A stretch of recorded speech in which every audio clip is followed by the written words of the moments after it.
Hello, my name is Alex Yoshida, and my Genius Hour question was how I can make a more modified, more advanced version of chess.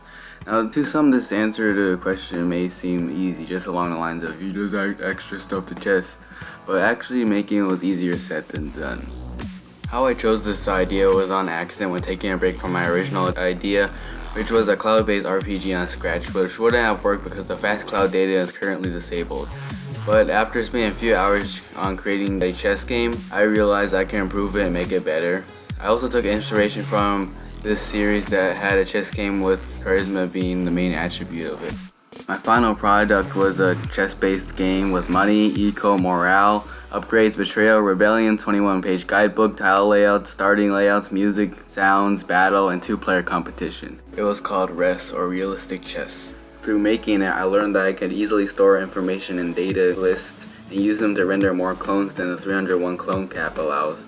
I also learned how to make bigger, better, more advanced, less laggy, and more compact games and code on Scratch.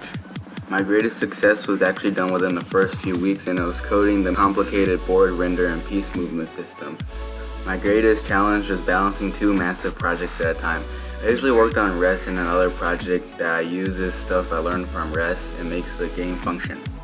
Some examples are my top-down gun game that uses a ton of code and is probably more complex than RES could ever be, but it all centers around the data and lists, storing potentially thousands of entries and rendering and doing calculated changes on each one to make the game work. At the end of the day, I was usually brain-fried and fatigued beyond comprehension. Surprisingly, the only frustration I had was the fact that my computer was struggling to load the code, so I had very low frames while coding. All in all, Genius Hour was a fantastic experience, and I hope to have many similar projects in the future.